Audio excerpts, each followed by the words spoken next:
For thousands of years, Stonehenge has stood on the English plain like an unanswered question carved into rock. A circle raised by hands long forgotten, for reasons no one has ever fully agreed on. Some of these stones weigh as much as 70 tons. So how do you move something like that? And how do you move it not from the next hillside, but from Wales, where the smaller blue stones originated, more than 150 miles away? These blue stones, a type of rock known as spotted dolerite, are distinct enough that their source was never seriously in dispute. Only the question of who or what carried them. Was this a giant clock built to track the sky? A sacred gathering place? A monument to the dead? Something stranger still. After decades of digging, scanning, and quiet obsessive research, scientists say they've finally found proof that changes the story. Proof that tells them exactly who built Stonehenge, and it isn't who most people assumed. To a casual observer, this might sound like a small correction to an old textbook. To the researchers who've spent entire careers chasing this mystery, it's something closer to a complete rewrite. What they found, buried in the ground and locked inside the stone itself, is stranger and more deliberate than any legend that came before it. Let's walk through exactly what they uncovered. The forgotten stone that cracked the case. The name Stonehenge is thought to come from the Old English or Saxon word Stanhengen, which means stone hanging, because it kind of resembles what gallows looked like in the Middle Ages. If you ever doubted that archaeology can turn on the smallest, most overlooked object, this is the story that proves it. Stonehenge is a monument of giants. But it was a stone barely bigger than a football that finally broke open one of its oldest arguments. Now known as the Newall boulder, it surfaced roughly a century ago during the earliest organized digs at the site, back when archaeologists were still working out how to properly record what they found. Men in heavy wool coats, handwritten notebooks, wooden crates, and no shortage of educated guesswork. It didn't resemble the towering sarsens or the striking bluestones in the inner ring. It looked barely worth keeping, a rough, foliated chunk that caught a faint shimmer in the right light. So it was logged, packed away, and forgotten for decades, sitting quietly in museum storage alongside other stray fragments, gathering dust and attracting zero attention. But it was hiding a story written into its own minerals. The boulder turned out to be strangely complex for something so small, fibrous in texture, faintly banded, holding microscopic detail that no one could read until the right tools finally caught up to it. When scientists finally examined it closely, it reopened one of the site's oldest disputes. Were the bluestones deliberately carried from Wales by human hands, or dragged there naturally by glaciers during the last ice age? For years, the debate simmered without resolution. Some pointed to scratch-like markings on the stones as evidence of glacial transport, while others argued the shaping and positioning were far too deliberate for ice to explain. Without conclusive evidence either way, both camps dug in, and the argument went nowhere for decades. Geologist Richard Bevans, working with colleagues at Aberystwyth University, wasn't interested in settling the argument with guesswork. He wanted chemistry, the kind of evidence that doesn't leave room for debate. His method was simple in theory and merciless in practice. Treat every rock like evidence at a crime scene and run it through forensic analysis. The technique is called geochemical fingerprinting. Every stone carries trace elements tied to exactly where it formed, tiny signatures locked inside its minerals. In the Newall boulder's case, two elements told the story: thorium and zirconium, both forming patterns unique to a rock's geological origin, almost like a stone's own DNA. These markers are extraordinarily specific. They reflect the precise chemical history of the ground where the rock crystallized, and they don't change over time. When Bevans matched the boulder's signature against outcrops across Wales, one site lit up. Craig Rosyphelan, a jagged ridge in North Pembrokeshire. The thorium matched, the zirconium matched, even the microscopic texture matched. Not a resemblance, an exact fingerprint, and critically, the stone showed none of the wear you'd expect from a glacier. No smoothing, no rounding, no scraping from centuries trapped in ice. This rock had been chosen and carried.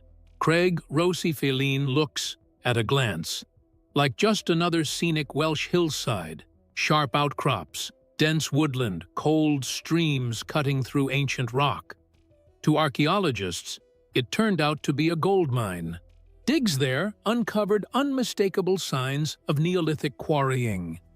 Hollows carved into the earth where stones were systematically extracted, wedge marks chiseled into rock faces where ancient hands had pried them free, tools abandoned exactly where they'd last been used, and earthen ramps built to haul stone downhill toward waiting transport. This was a functioning prehistoric work site, a place where humans transformed raw geology into monumental material. Radiocarbon dating placed the activity at roughly 3000 BCE, matching Stonehenge's earliest construction phase.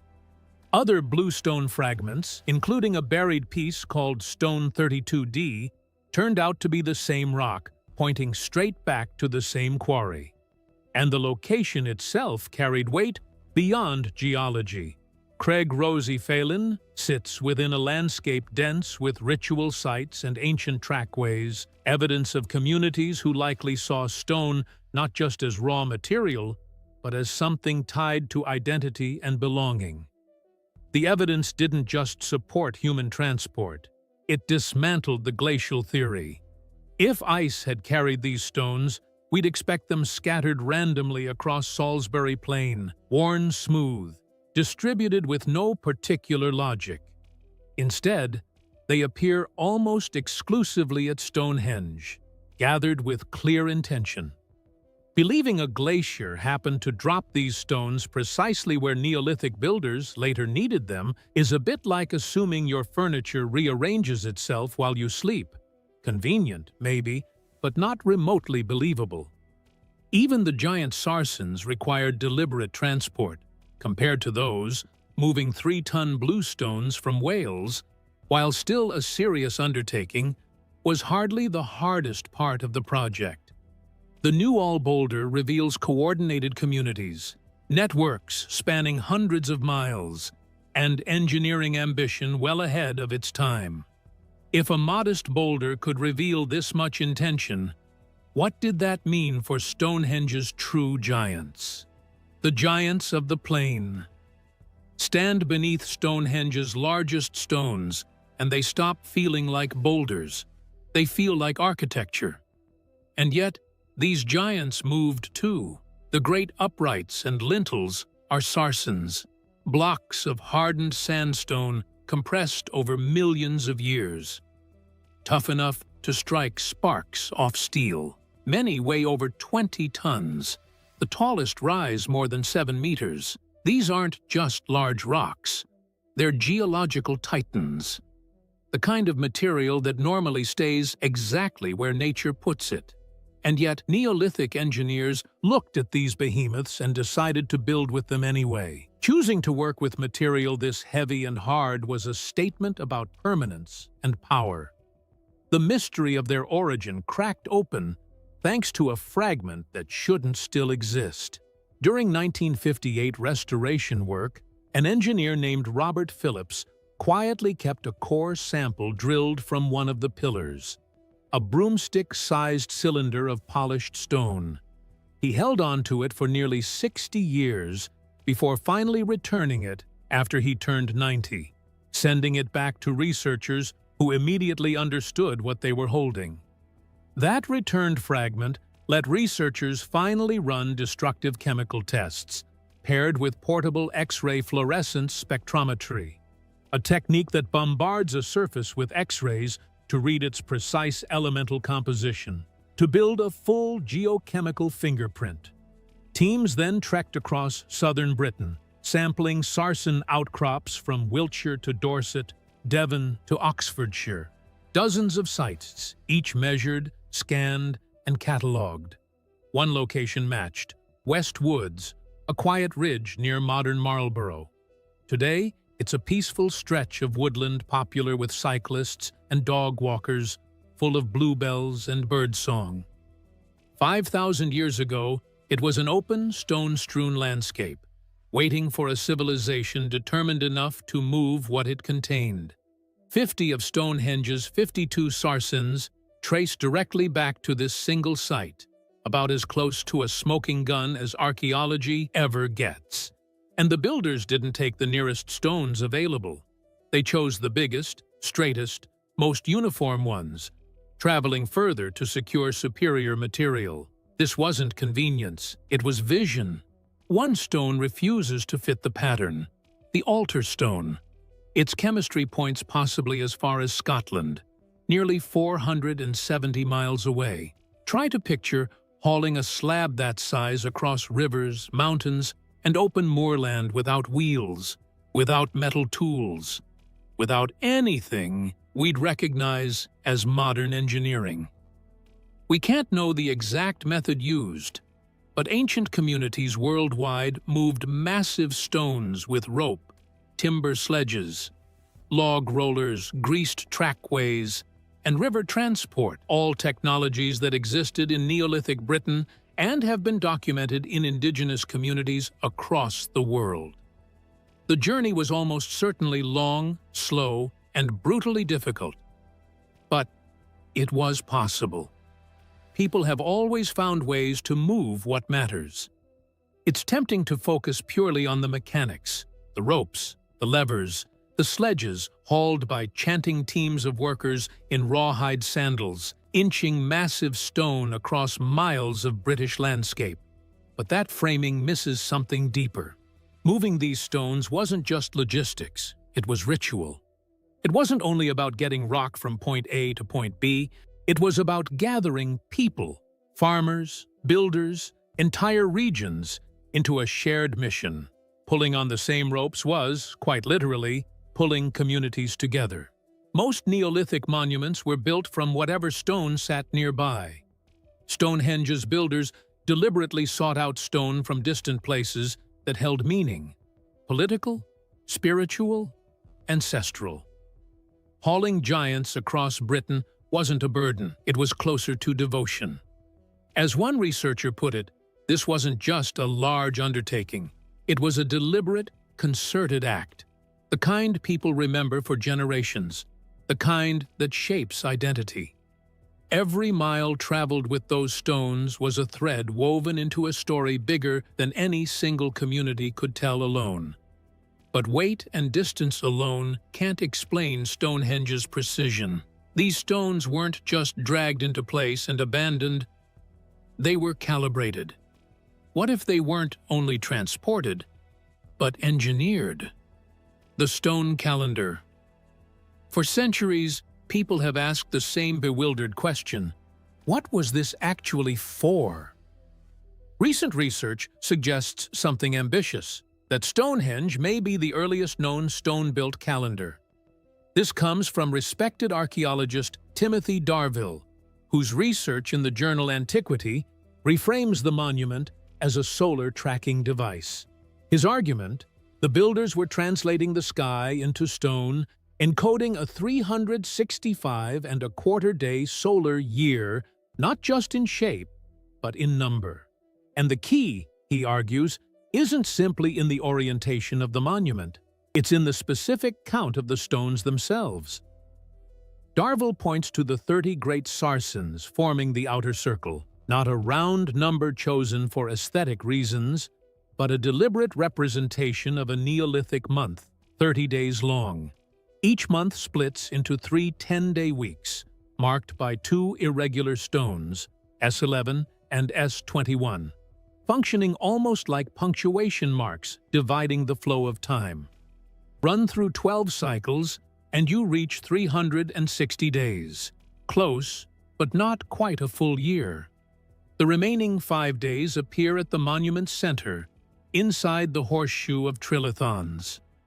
These 5 giant stones weren't placed there for drama alone. They likely marked what some researchers call the epigomenal days, a set-aside period for rituals, festivals, or perhaps reinforcing the authority of whoever understood the system well enough to announce when those special days had arrived.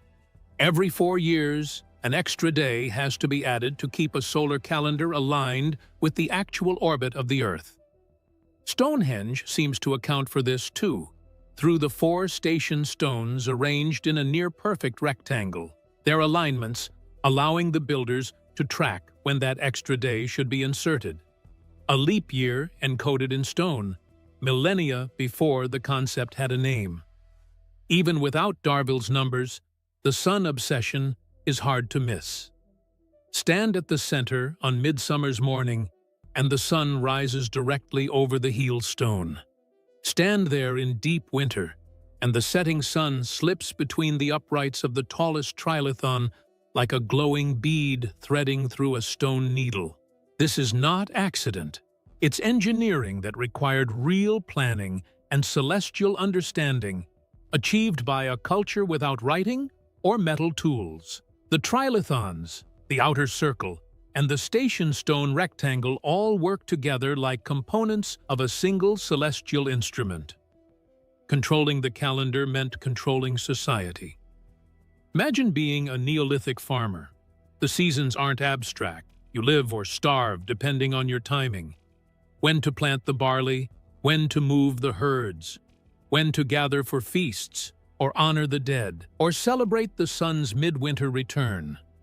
Whoever understood the calendar held real power, and Stonehenge fused sky, land, and community into a single structure that made that power visible to everyone.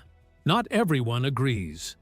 Skeptics argue the calendar theory leans too heavily on numerical coincidence and comparisons to Egyptian systems, and that Britain's cloudy skies make daily solar tracking difficult in practice.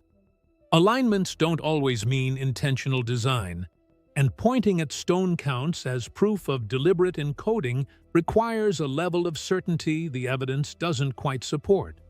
Archaeologist Michael Parker Pearson instead frames Stonehenge as part of a broader ritual landscape, connecting life and death, a cemetery and gathering site as much as an observatory. The likely truth probably sits somewhere in between, a monument whose purpose shifted and layered over centuries, sacred, practical, political, and ceremonial all at once, rather than a single fixed function. The lunar story is murkier, but potentially just as important. Roughly every 18.5 years, the moon reaches its most extreme rising and setting points, an event called a major lunar standstill, and 2 of the original station stones align directly with it.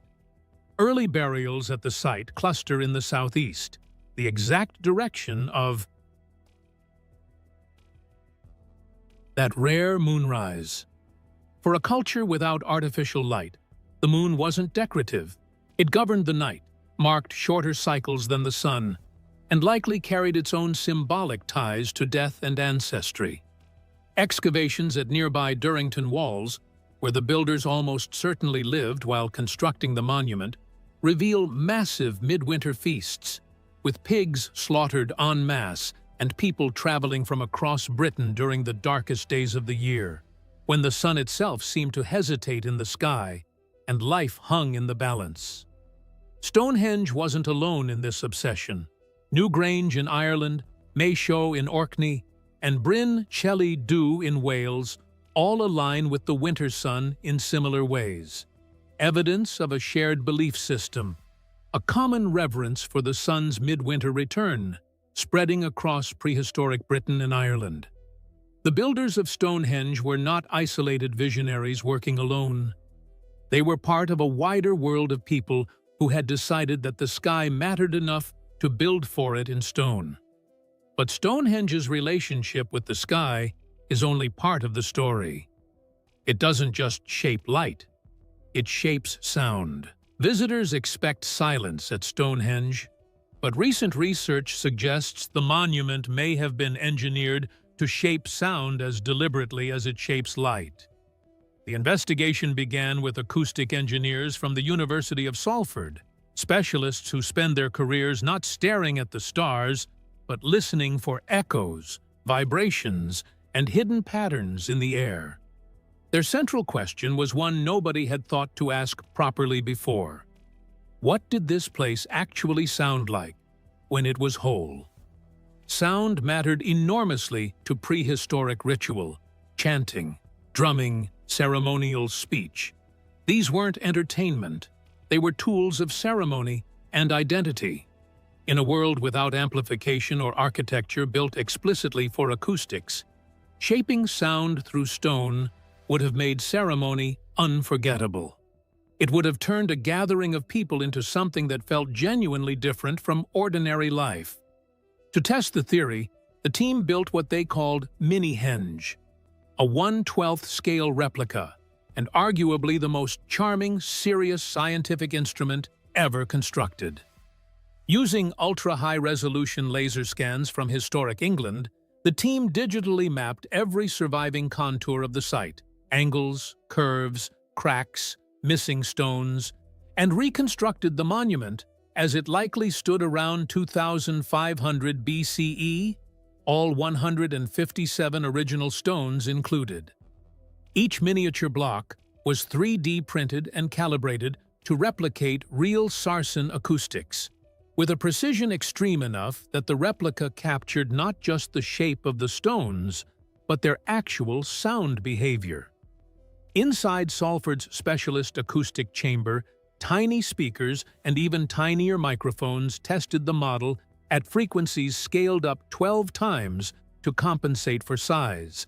Because the model was 12 times smaller, every sound had to be pitched 12 times higher, meaning all testing took place entirely in the ultrasonic range, beyond human hearing, but within the reach of modern equipment.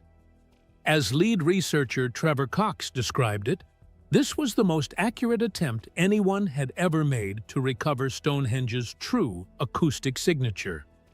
The results were striking. Inside the circle, sound didn't just echo.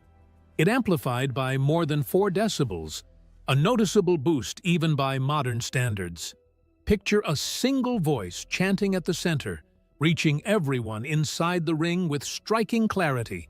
No distortion, no scattered echo. Just clean, resonant sound filling the enclosed space evenly. Step outside, though, and sound dropped off sharply, the same voice becoming little more than a muffled murmur, barely escaping the boundary of the stones. The monument behaved like an acoustic bubble, open from within and sealed off from without. As Cox put it, you'd expect sound to rise straight into the open air, but instead it keeps circulating. It's almost magical. The stones trap sound horizontally, bouncing it back into the circle rather than letting it escape upward. This suggests ritual experience depended entirely on where you stood, immersive and intimate inside the ring, remote and inaccessible outside it, almost like a private auditory world reserved for whoever was permitted to stand within the stones. Those inside would have heard chanting, drumming, and spoken ritual with startling clarity.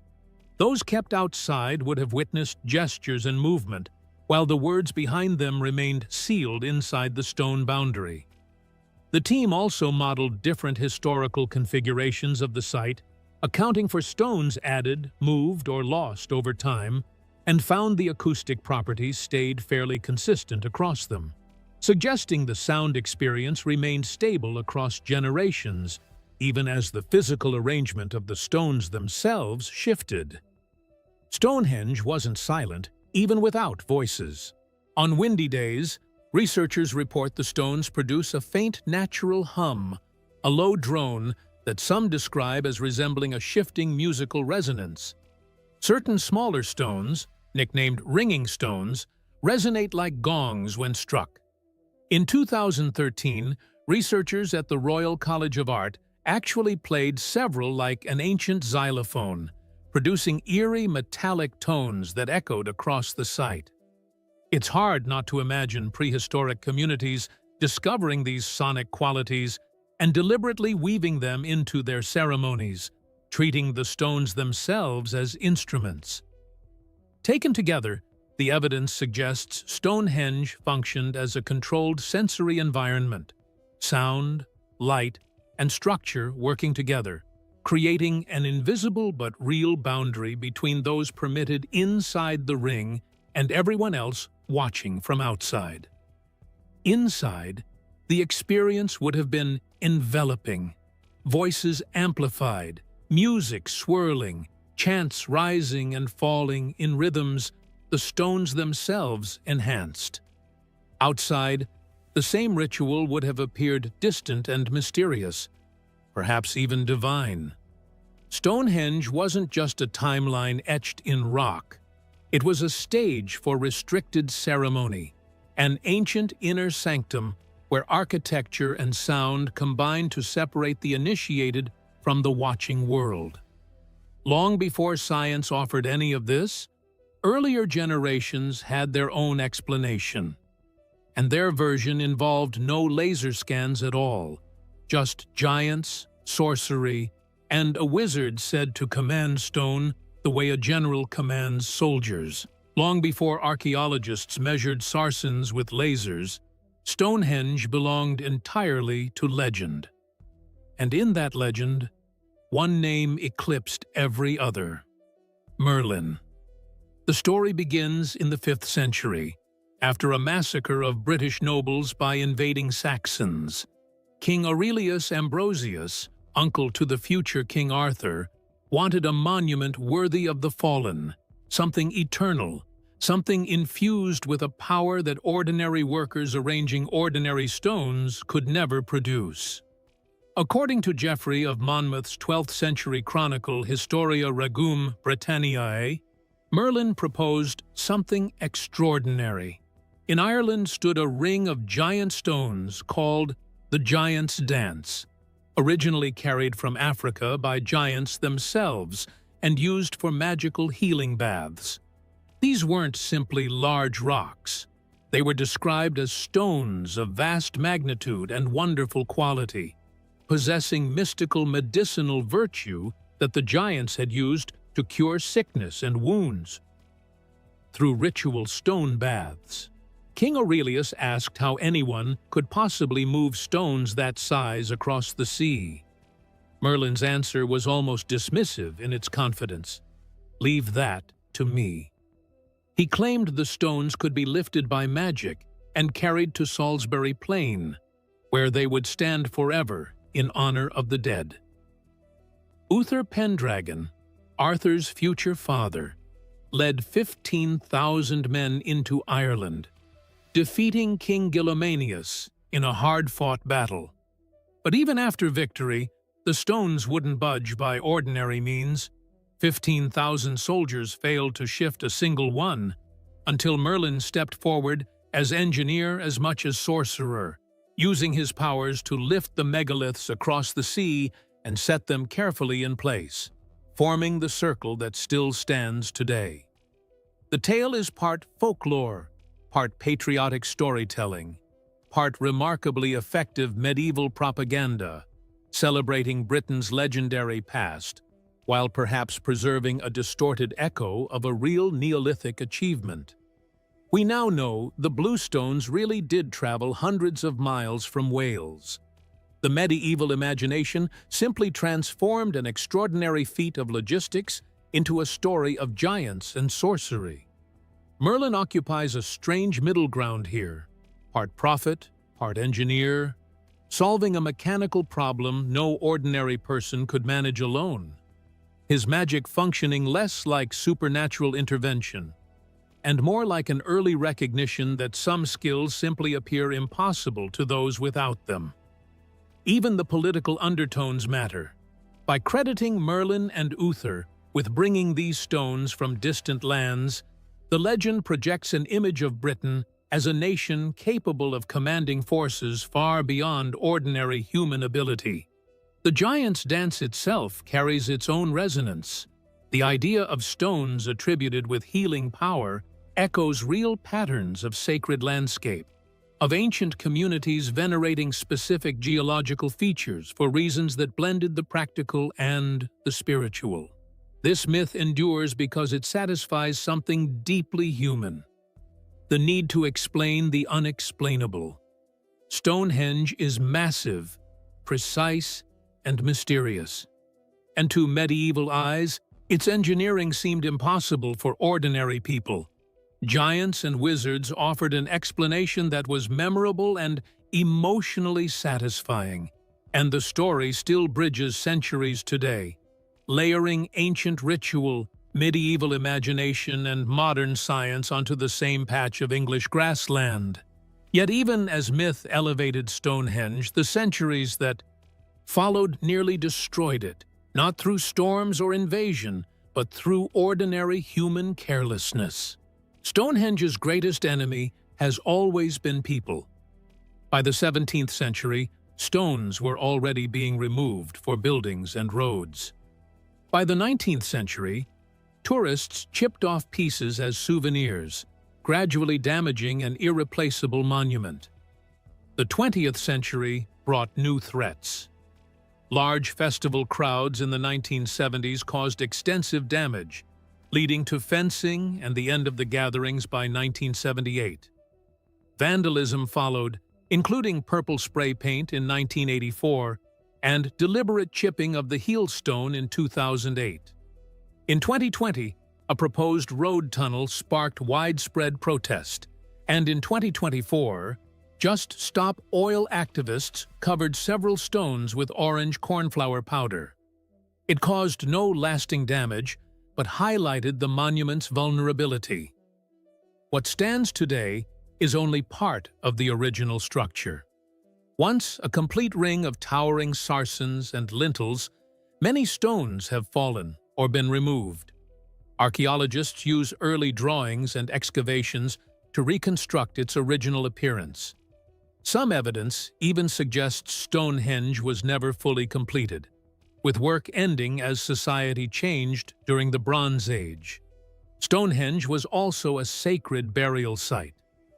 Excavations uncovered hundreds of cremated remains, the largest concentration from any Neolithic site in Britain, many placed near stones aligned with the winter solstice sunset, symbolizing death and renewal.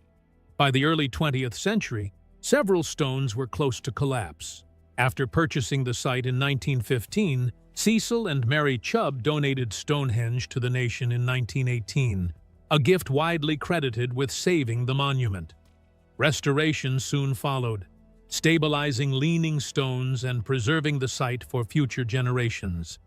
Today, erosion, climate change, and millions of visitors continue to threaten Stonehenge, making preservation an ongoing challenge. Stonehenge has survived centuries of scavenging, vandalism, and protest. Yet its true significance lies beyond its appearance. Standing within the monument reveals its astronomical precision, remarkable acoustics, and deep spiritual symbolism. It was a cosmic instrument, a ritual sanctuary, and a ceremonial observatory built to be experienced from the inside. After everything Stonehenge has endured, one question remains. What single purpose united its astronomy, acoustics, myths, and alignments? Or was Merlin's legend closer to the truth than we realize? What do you think Stonehenge was really built for? Let us know in the comments below. Thanks for watching, and we'll see you in the next one.